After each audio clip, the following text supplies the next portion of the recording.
दोस्तों, मध्य प्रदेश के सिवनी से एक ऐसा मामला सामने आया है जिसने सबको हैरान करके रख दिया। जीजा ने साली को पाने के लिए एक ऐसा काम किया जो कि सिर्फ एक हैवान ही कर सकता है। आखिर जीजा ने ऐसा क्या किया, आइए जानते हैं पूरी कहानी इस वीडियो में। पर वीडियो में आगे बढ़ने से पहले आप सभी से एक ही रिक्वेस्ट है कि वीडियो को लाइक कर दीजिए और चैनल को भी सब्सक्राइब कर दीजिए ताकि मेरा हौसला बढ़ता रहे। दोस्तों, मेरा नाम है तबस्सुम खातून और आप सभी का मेरे चैनल पर स्वागत है। दोस्तों, आज की कहानी है मध्य प्रदेश के सिवनी शहर के सुभाष वार्ड इलाके की। उसी इलाके में एक महिला रहा करती थी। वो महिला किराए के मकान में अपने 2 बच्चों के साथ रहा करती थी और दूसरों के घरों में झाड़ू पोछा का काम किया करती थी। महिला के बड़े वाले बेटे की उम्र 9 साल और छोटे वाले बेटे की उम्र 6 साल की होती है। महिला का जो बड़ा बेटा होता है क्लास 4 में पढ़ रहा था और वही छोटा बेटा क्लास 2 में पढ़ रहा था। किसी तरह से महिला अपने दोनों बेटे का भरण पोषण दूसरों के घरों में काम करके कर रही थी। उस महिला का उसके पूर्व पति से 5 साल पहले ही तलाक हो चुका था। तलाक के बाद वो महिला उसी इलाके में आ जाती है, किराए का घर लेती है और वहीं पर अपने दोनों बेटे के साथ किसी तरह से संघर्ष भरी जिंदगी गुजारने लगती है।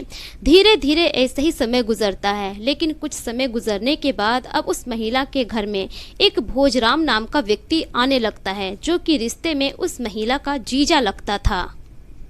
अब जब भी भोजराम उस महिला के घर में आता, उससे हंसी मजाक करता, घंटों घंटों उसके साथ वक्त गुजारता और हमेशा वो इसका दावा करता कि मैं तुमसे प्यार करता हूँ। लेकिन जो महिला थी वो इस चीज के लिए कभी राजी नहीं थी। भोजराम उससे एक तरफा प्यार जताया करता था। धीरे धीरे ऐसे ही समय गुजरता है। अब जब भी वो आता उसके घर में भोजराम, तो यही देखता कि उसके दोनों बच्चे उसके घर में ही हैं। अब घर बड़ा था नहीं, एक ही कमरे का रूम था। अब उसको डिस्टर्ब होता था। भोजराम मजाक मजाक में हमेशा उस महिला से कहा करता था, एक दिन देखना तुम्हारे दोनों बच्चों को मैं गायब कर दूंगा, कभी तुम्हें मिलेगा नहीं। अब इस बात पर महिला एतराज भी जताया करती थी, वो भी धमका दिया करती थी। लेकिन महिला को इसका अंदाजा भी नहीं था कि भोजराम उसके बच्चे के साथ कुछ गलत करने वाला है। अब धीरे धीरे इसी तरह से समय गुजर रहा था। महिला सारा दिन अपने काम में बिजी रहा करती थी। दोनों बच्चे स्कूल चले जाया करते थे। दोनों बच्चे एक ही बार शाम को घर आया करते थे। शाम को काम करके महिला भी अपने घर आती, घर का सारा कामकाज करती, घर का कामकाज निपटा के बच्चों को देखभाल करके उसके बाद वो फिर से चली जाया करती थी शाम को दूसरे के घरों में काम करने के लिए। इस तरह से महिला को अपने जिंदगी में थोड़ा भी वक्त नहीं मिलता था कि किसी के साथ बैठकर वो थोड़ा बातचीत कर ले। जब वो रात को घर में आती थी तभी भोजराम भी उसके घर में आ जाता था उसके साथ बात करने के लिए। अब इसी तरह से धीरे धीरे साल 2025 जुलाई का महीना आ जाता है। अब बात है 15 जुलाई की। 15 जुलाई को मंगलवार का दिन होता है। शाम के 5 बजे जो महिला होती है अपने बच्चों को खाना वगैरह खिलाकर कहती है कि तुम लोग घर पर ही रहो, मैं आती हूँ काम करके। अब जो महिला के दोनों बच्चे होते हैं घर पर ही रहते हैं। महिला चली जाती है काम करने के लिए। वो दूसरों के घर में काम करके लगभग रात के 8 बजे अपने घर में आती है। जब वो अपने घर में आती है तो देखती है कि उसका जो दोनों बेटा है घर में है ही नहीं। वो इधर उधर ढूंढती है, आस पड़ोस के घर में जाती है जिसके जिसके साथ उसका बेटा खेला करता था। सभी के पास जाती है, बच्चों के दोस्तों से पूछती है, लेकिन कोई नहीं कहता है कि मेरे पास में है। इस तरह से वो महिला गांव के कई घरों को छान मारती है, लेकिन उनका बेटा कहीं नहीं मिलता है। अब इस बात से महिला परेशान हो जाती है।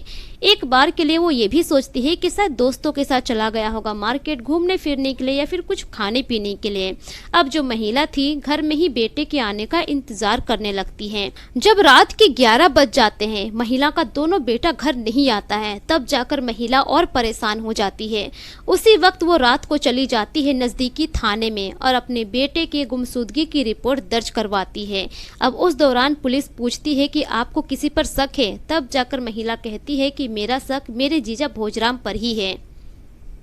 महिला कहती है कि कई सालों से भोजराम उसके घर पे आ रहा है और एक तरफा प्यार जता रहा है, लेकिन जब भी वो मेरे घर पे आता था मेरे दोनों बेटे मेरे साथ होते थे। अब उसको डिस्टर्ब होता था। कभी कभी वो मजाक में ये भी कहा करता था कि एक दिन तुम्हारे दोनों बच्चों को मैं गायब कर दूंगा। मुझे पूरा शक है कि उसने ही मेरे बच्चों के साथ कुछ किया होगा। अब इतना बात होता है, उसके बाद जो महिला थी वो अपने घर चली जाती है। उसके बाद पुलिस जांच में जुट जाती है। पुलिस की टीम उस इलाके में जाती है और कई लोगों से पूछताछ करती है, लेकिन पूछताछ करने के दौरान पुलिस को ऐसा कोई सुराग नहीं मिलता है। उसके बाद उस इलाके में जितने भी सीसीटीवीज होते हैं, सभी सीसीटीवीज फोटोज को खंगालने लगती है पुलिस। अब उस दौरान पुलिस को कई जगहों पर बच्चे दिखाई देते हैं वीडियो में एक व्यक्ति के साथ। अब उसी वीडियो के जरिए पुलिस वाले लोकेशन देखते हैं और सीधे चले जाते हैं। अब जैसे जैसे लोकेशन मिल रही थी पुलिस को, धीरे धीरे वो लोकेशन जंगल की तरफ चली जाती है, लेकिन वहां से अब कोई लोकेशन था नहीं। लेकिन पुलिस का शक रहता है कि हो ना हो बच्चे इसी जंगल की तरफ होंगे। पुलिस की टीम चली जाती है जंगल में। जैसे ही जंगल में आगे जाती है, एक खाई में एक बच्चे की लाश दिखाई पड़ती है, जिसे देखकर पुलिस भी हैरान रह जाती है। अब उसी जंगल में पुलिस और छानबीन करती है। कुछ देर छानबीन करने के बाद, थोड़ी दूर और जाने के बाद एक गड्ढे में और एक लाश बरामद होती है। अब पुलिस तो एकदम हैरान रह जाती है कि आखिर इस तरह का घिनौना काम आखिर कोई कैसे कर सकता है। पुलिस पहले तो डेड बॉडी को अपने हिरासत में लेती है, उसके बाद पोस्टमार्टम के लिए भेज देती है। और जब फोटो दिखाया जाता है महिला को, तो महिला फूट फूट कर रोने लगती है और कहती है कि सर, यही तो मेरे दोनों बच्चे हैं। जिस जंगल से बच्चे की लाश को बरामद किया जाता है वो एरिया होता है बालाघाट जिला अंबाई जंगल का। अब पुलिस वाले हैरान हो जाते हैं कि 13 किलोमीटर दूर लाकर बच्चे को इस तरह से बेरहमी से आखिर कोई कैसे मार सकता है। लेकिन वीडियो में जो व्यक्ति बच्चे के साथ दिख रहा था, पुलिस उसकी तलाश करती है और पुलिस अपने तलाश में कामयाब हो जाती है। उस व्यक्ति को पुलिस अरेस्ट करती है और थाने लेकर आती है। जब थाने में उस व्यक्ति से पुलिस पूछताछ करती है, अब वो व्यक्ति कहता है कि सर, दरअसल इस काम को मैंने अकेले नहीं किया है, मुझे किसी ने करने को कहा था। उस व्यक्ति का नाम है भोजराम। जब भोजराम का नाम सामने आता है तो पुलिस और हैरान रह जाती है। उसके बाद पुलिस भोजराम को तलाश करती है, उसे गिरफ्तार करके थाने लेकर आती है। जब भोजराम से पूछताछ किया जाता है, तब जाकर भोजराम अपना जुर्म कबूल करता है और कहता है कि सर, मैंने ही इस आदमी को भेजा था और हम दोनों ने ही इस काम को अंजाम दिया है। उसके बाद पुलिस पूछती है कि आखिर तुमने ऐसा क्यों किया। तब जाकर भोजराम कहता है कि दरअसल मैं उस महिला से प्यार करता था। जब भी उसके घर जाता था तो उसके दोनों बच्चे उसके साथ ही होते थे। इस वजह से मैं उसके साथ कुछ कर नहीं पाता था, वक्त नहीं गुजार पाता था, जिसकी वजह से मुझे बहुत गुस्सा आता था हमेशा, और इसी के चलते मैंने उसके दोनों बच्चों को रास्ते से हटाया। पुलिस कहती है कि आखिर तुमने ये सब कैसे किया। तब जाकर भोजराम बताता है कि दरअसल मंगलवार को जब वो महिला काम पर गई हुई थी, उसके दोनों बच्चे घर पर ही थे। तभी मैंने इस व्यक्ति को भेजा था कि जाओ दोनों बच्चों को लालच दो और अपने साथ लेकर आओ। वो व्यक्ति गया वहां पर उसके घर और बच्चों को लालच दिया कि चलो मैं तुम्हें साइकिल दिलवाऊंगा, ट्रॉफी दिलवाऊंगा। अब इसी लालच में दोनों बच्चे उसके साथ साथ चले आए। अब जैसे ही वो व्यक्ति दोनों बच्चों को लेकर जंगल के पास पहुंचता है, वहीं से भोजराम भी उसमें शामिल हो जाता है। अब चारों चले जाते हैं जंगल में। जंगल में जाते ही भोजराम, उसके साथ जो उसका दूसरा साथी होता है, वो दोनों मिलकर बच्चे को मौत के घाट उतार देते हैं। लेकिन जब पुलिस यह सारी कहानी सुनती है, पुलिस के भी पैरों तले जमीन खिसक जाती है।